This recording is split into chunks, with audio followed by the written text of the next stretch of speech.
Hello guys, how are you? I think you will be well. Guys, आज हम जिस topic पर बात करने वाले हैं वो है ह्यूमन रिसोर्स प्लानिंग। देखिए, किसी भी ऑर्गेनाइजेशन में दो तरीके के रिसोर्स मिलते हैं, या कहा जाए कि कोई भी ऑर्गेनाइजेशन दो तरीके के रिसोर्सेज से मिलके बना होता है। एक physical resource, second human resource. Physical resources में जैसे मनी है, मटेरियल है, मेथड्स हैं, मैन है, etcetera etcetera. And human resource में ह्यूमंस आते हैं। जो भी फिज़िकल जितने भी फिज़िकल रिसोर्सेज हैं वो सारे non living, non sensitive methods हैं, रिसोर्सेज हैं। जबकि ह्यूमन रिसोर्स एक लिविंग रिसोर्स है और सेंसिटिव रिसोर्स है, और हम ह्यूमन रिसोर्स के द्वारा ही फिज़िकल रिसोर्सेज को यूटिलाइज़ करते हैं। मीन्स जितना ज़्यादा डेवलप हमारा ह्यूमन रिसोर्स होगा उतना ही ज़्यादा फुल्ली हम यूटिलाइज़ कर पाएंगे अपने फिज़िकल रिसोर्सेज को। तो गाइस, आइए समझते हैं कि ह्यूमन रिसोर्स प्लानिंग को हमें किस तरह से करना चाहिए और ये हमारे ऑर्गेनाइजेशन में क्यों ज़रूरी है और इसके क्या ऑब्जेक्टिव्स होने चाहिए। ह्यूमन रिसोर्स प्लानिंग किसी भी ऑर्गेनाइजेशन में ये दो टर्म से मिलकर के बना हुआ है, ह्यूमन रिसोर्स और प्लानिंग। ठीक है, मीन्स वो प्लानिंग जो हम किसी ऑर्गेनाइजेशन के ह्यूमन रिसोर्सेज के लिए करते हैं, या गाइस जो प्लानिंग होती है वो क्या होती है, एक तरीके की हमारी ब्लूप्रिंट होता है जिसको कि हम आगे यूज़ कर पाते हैं अपने ऑर्गेनाइजेशन के लिए। जैसे हम किसी घर को बनाते हैं तो उसके लिए उस घर को बनाने से पहले उसका मैप तैयार करते हैं, वैसे ही ह्यूमन रिसोर्स प्लानिंग में ऑर्गेनाइजेशन में फ्यूचर में किस तरीके के ह्यूमन रिसोर्सेज को हमको लेके आना है, उसको जब हम प्रीवियसली डिसाइड कर लेते हैं तो, या उसका एक हम मैप जैसा तैयार कर लेते हैं, तो उसे क्या कहते हैं, ह्यूमन रिसोर्स प्लानिंग कहते हैं। There are two terms in the above topic, first is human resource and second is planning, which means planning for human resource for future in any organization. Planning is the most primitive function of any management, in which the management decides previously what will be their objectives about human resource of organization and how they meet their objectives. Simply, it is a presumption of future, or it is a forward-looking function. In human resource planning, the HR manager analyzes the requirements of personnel in each and every department of organization. Human resource planning में HR manager पहले से decide करता है या analysis करता है इस चीज़ की उस पूरे ऑर्गेनाइजेशन के हर एक डिपार्टमेंट में कितने और कहाँ पर मैन पावर की आवश्यकता हो सकती है भविष्य में। During human resource planning, HR manager has to decide following questions: how many personnels are required by the organisation in future, what type of personnel will be needed, and of which qualification, skills and experiences. देखिए, जब भी कोई human resource planning की जाती है तो HR manager को कुछ प्रश्नों को सॉल्व करना होता है, या कहा जाए कि उन प्रश्नों को उसे फेस करना होता है, जैसे कि how many personnel are required by the organisation in future, कितने पर्सनल की आवश्यकता होगी फ्यूचर में ऑर्गेनाइजेशन के लिए। दूसरा, किस तरीके के पर्सनल होंगे, स्किल्स होंगे, अनस्किल्ड होंगे, सेमी स्किल्ड होंगे, या इंजीनियर्स होंगे, या सुपरवाइज़र होंगे, मतलब किस तरीके के पर्सनल की ज़रूरत होगी। End of which qualification, skills and experiences, और उनकी क्वालिफिकेशन स्किल और एक्सपीरियंसेस क्या होंगे, ये सब चीज़ें एचआर मैनेजर पहले ही एनालाइज करता है अपने ऑर्गेनाइजेशन के लिए। For which department and location is it required, और इसके साथ साथ वो ये भी देखता है कि उन जो फ्यूचर में हम मैन पावर को लेकर के आएंगे उनको किस किस डिपार्टमेंट में या किस किस लोकेशन पर उनको प्लेसमेंट देना होगा। ठीक है। Period for which they needed, it may be very short term और immediately, short term, long term and very long term. और इसके साथ साथ उसको ये भी देखना होगा कि हमको कितने समय तक के लिए रिक्रूटमेंट करना होगा। कई बार क्या होता है, छोटे छोटे प्रोजेक्ट्स आ जाते हैं ऑर्गेनाइजेशन में और उनके लिए थोड़े थोड़े समय के लिए ही लोगों को रिक्रूट करना पड़ता है। जैसे 15 दिन का कोई प्रोजेक्ट है या 1 महीने का प्रोजेक्ट है तो वेरी शॉर्ट टर्म, और इसके साथ साथ उनकी कम संख्या में एम्प्लॉयज़ को भी रिक्रूट करना होता है। दूसरा शॉर्ट टर्म मीन्स 6 महीने का है या साल भर का कोई प्रोजेक्ट है तो उसके लिए शॉर्ट टर्म के लिए उसको रिक्रूट करना होगा। लॉन्ग टर्म के लिए 5 साल का कोई है, 2 साल का है, 5 साल का है, 10 साल का है। ठीक है।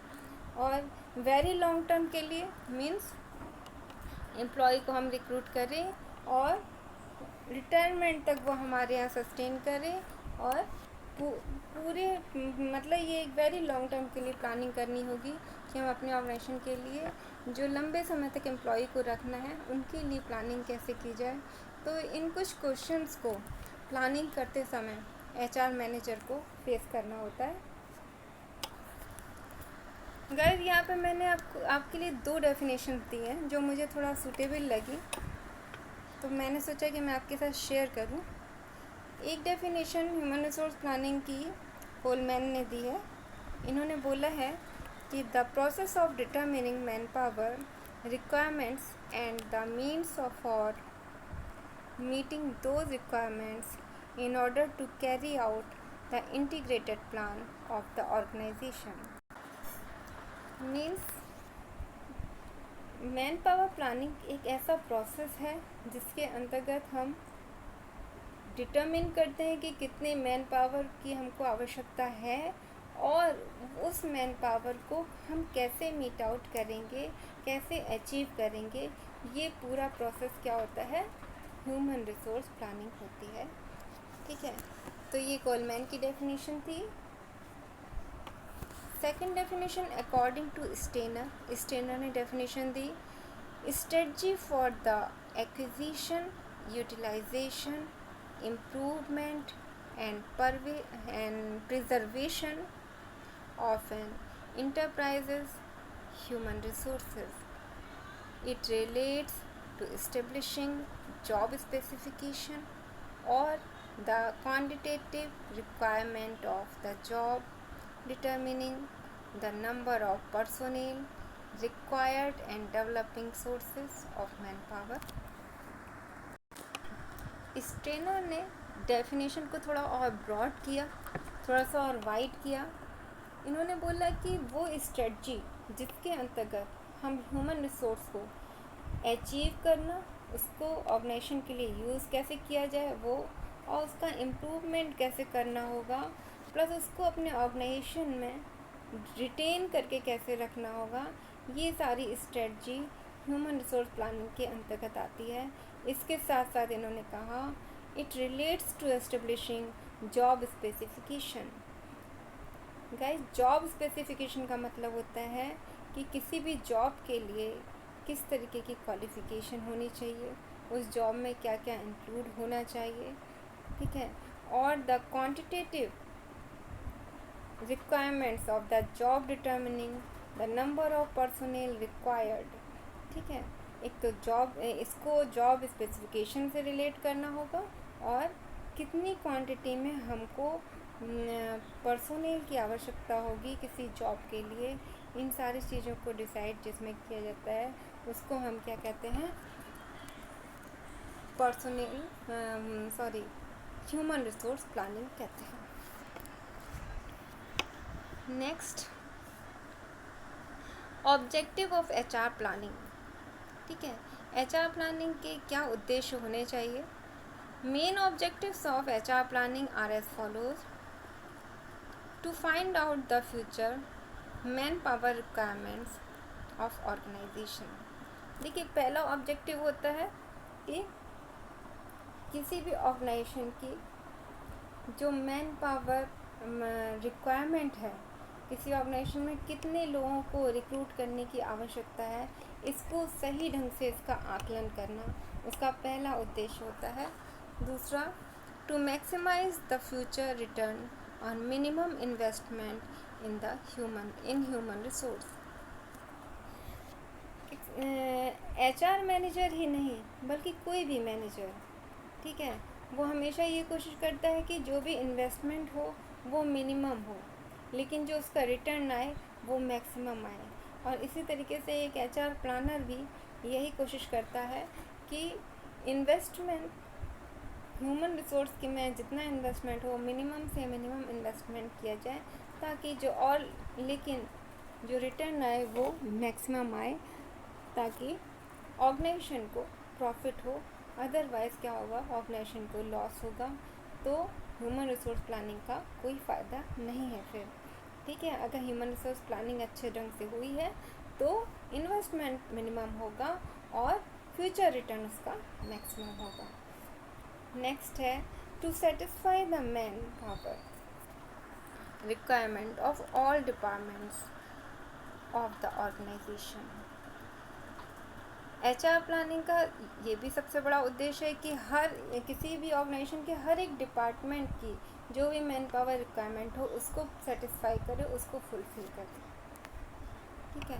Next, there may be two types of objectives of HR planning. HR planning के दो ऑब्जेक्टिव हो सकते हैं, number 1 short term, number 2 long term. देखिए गाइस, एचआर प्लानिंग अपने में ही प्लानिंग दो तरीके की होती है, एक शॉर्ट टर्म प्लानिंग और एक लॉन्ग टर्म प्लानिंग। तो जो शॉर्ट टर्म प्लानिंग होती है उसके जो ऑब्जेक्टिव होते हैं वो शॉर्ट टर्म ऑब्जेक्टिव होते हैं, और जो लॉन्ग टर्म प्लानिंग होती है उसके ऑब्जेक्टिव लॉन्ग टर्म ऑब्जेक्टिव्स होते हैं। शॉर्ट टर्म में मीन्स एक छोटे समय के लिए और कम से कम छोटी मैन पावर या कम मैन पावर को रिक्रूट करने के लिए जो प्लानिंग की जाती है वो शॉर्ट टर्म प्लानिंग होती है। Short term objective may be the enhancement और reduction in manpower according to industrial production. Industrial production के अकॉर्डिंग जब हमारा उद्देश्य किसी मैन पावर को इन्हेंस करना या बढ़ाने से मतलब हो, या उसमें रिडक्शन लेके आना, ठीक है, दोनों की ही प्लानिंग की जाती है। हो सकता है हमारे ऑर्गेनाइजेशन में काम नहीं है और मैन पावर ज़्यादा बढ़ी हुई है, तो हम उसको कैसे रिड्यूस करें इसकी प्लानिंग करना भी एचआर प्लानिंग के अंतर्गत आता है। और इसके अलावा अगर मैन पावर की कमी है तो नए रिक्रूटमेंट्स की प्लानिंग करना भी हमारी एचआर प्लानिंग के अंतर्गत आता है। तो ये है शॉर्ट टर्म प्लानिंग। सेकंड है long term planning. Long term planning मुख्य रूप से वहाँ की जाती है जहाँ पर कि कोई एक बड़ा ऑर्गेनाइजेशन को इस्टेब्लिश करना है, या उस ऑर्गेनाइजेशन के ब्रांचेस को कहीं खोलना है, या कहीं और उसका एक्सटेंशन हमको नया खोलना है, तो हमको क्या करना होता है, लॉन्ग टर्म की प्लानिंग होती है, प्लानिंग करनी होती है, ठीक है। The long term planning objectives are to establish new organisation और न्यू ब्रांच और एक्सटेंशन ऑफ ऑर्गेनाइजेशन। तो ये थे ऑब्जेक्टिव्स। नेक्स्ट है हमारा needs of human resource planning. Human resource planning किसी भी ऑर्गेनाइजेशन में क्यों ज़रूरी है या इसकी क्या आवश्यकता है, आइए इसको समझने की कोशिश करते हैं। Number 1 point, provide the base to recruitment and selection.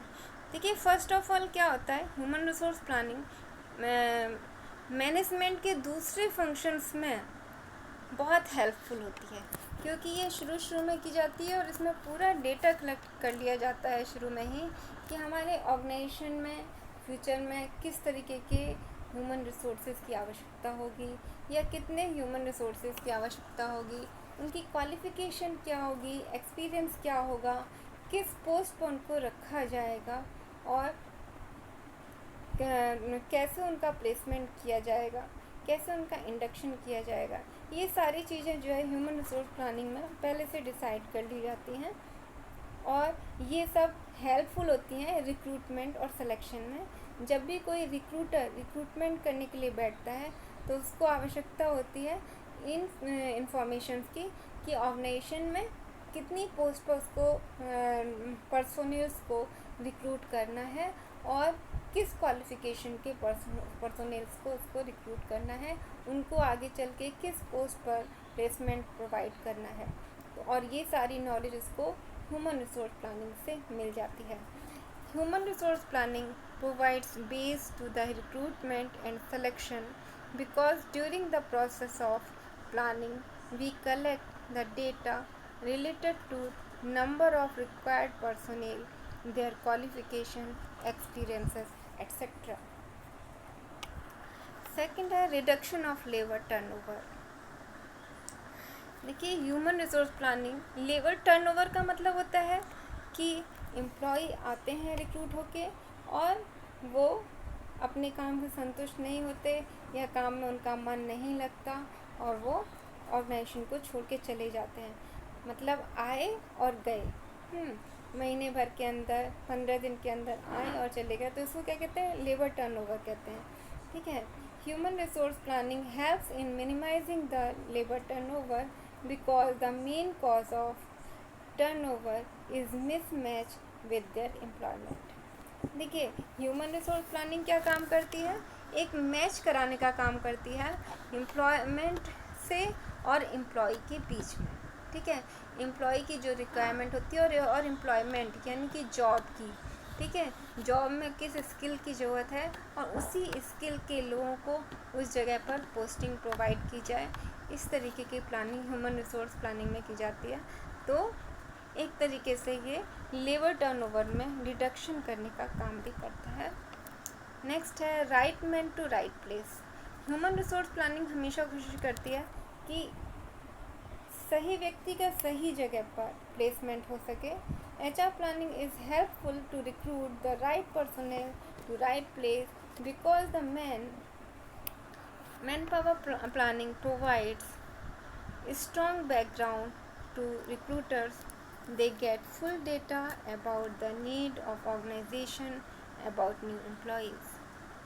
Okay, next fourth है useful in constructing training and development program.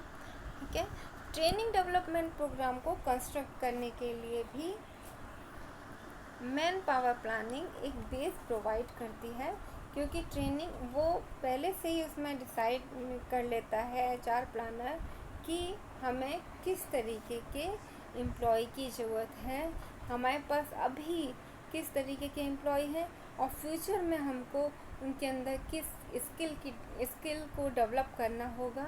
और ये बात जो है, ये इंफॉर्मेशन हम मैनेजर को जब मिलती है तो वो उसके अकॉर्डिंग ही ट्रेनिंग और डेवलपमेंट प्रोग्राम को कंस्ट्रक्ट करता है।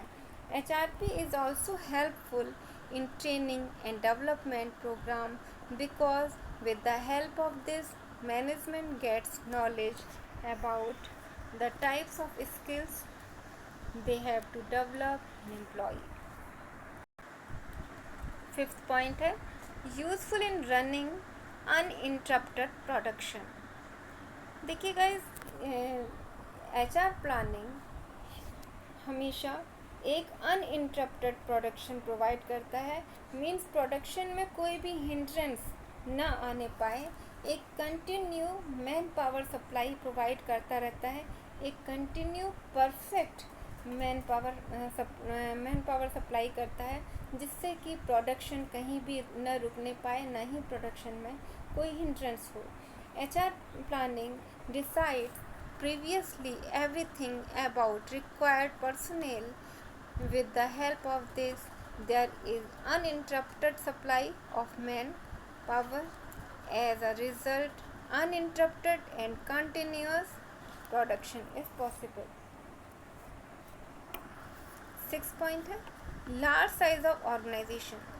देखिए जितना बड़ा ऑर्गेनाइजेशन होगा उतना ज़्यादा क्या होगा, रिक्रूटमेंट करना होगा, उतना ज़्यादा मात्रा में सिलेक्शन करना होगा। तो ये अपने में एक बड़ा चैलेंज है, और ये HR प्लानिंग इसमें हेल्पफुल होती है। बड़े बड़े ऑर्गेनाइजेशन में ज़्यादा से ज़्यादा रिक्रूटमेंट जो होते हैं उनमें जो है HR प्लानिंग अगर ना हो तो वो उतने बड़े स्तर पर रिक्रूटमेंट करना, सिलेक्शन करना, प्रमोशन करना, डिमोशन करना संभव नहीं हो पाएगा। इसलिए HR प्लानिंग जो है बेस प्रोवाइड करती है इन सब फंक्शंस के लिए भी। In big organization a huge amount of recruitment are needed. The HR planning is necessary because without planning flawless supply of manpower is not possible. 7th है, the main purpose of HR planning is to establish a good match to skill of the employee with the future requirement of establishment. देखिए, HR planning का main purpose होता है कि किसी भी organisation में भविष्य में किस तरीके की स्किल के एम्प्लॉयज़ की आवश्यकता होगी, ठीक है। क्योंकि हमेशा क्या होता है, टेक्नोलॉजी हमेशा चेंज होती रहती है ना, मेथड्स हमेशा चेंज होते रहते हैं, तो क्वालिटी भी, प्रोडक्शन की जो क्वालिटी है या सर्विसेज की जो क्वालिटी है वो भी चेंज होती रहती है। तो उनके अकॉर्डिंग हमको क्या करना होता है, अपने HR को भी स्किल्स में डेवलपमेंट लाना होता है या चेंज लाना होता है। और HR प्लानिंग क्या करती है कि इसको प्री एज्यूम कर लेती है कि आगे चल के, आगे के 5 सालों में या आगे के 1 साल में, 2 साल में हमको किस तरीके की HR मैन पावर हमको चाहिए होगी, ठीक है, और उसके लिए वो उस तरीके से एफर्ट करता है। The main purpose of HR planning is to establish a good match of skill of the employee with the future requirement of the establishment. So guys, ये थे आज का ह्यूमन रिसोर्स प्लानिंग। मुझे लगता है कि आप लोगों को समझ में आया होगा, तो इसके लिए मैं थैंक यू वेरी मच। और आप लोगों से ये भी कहना चाहूँगी कि अगर मेरा चैनल आपको पसंद आ रहा है और समझ में आ रहा है तो उसको लाइक करिएगा, सब्सक्राइब करिएगा, और साथ ही उन लोगों के साथ शेयर भी करिएगा जो लोग, इन लोगों को इसकी रिक्वायरमेंट है। So thank you very much.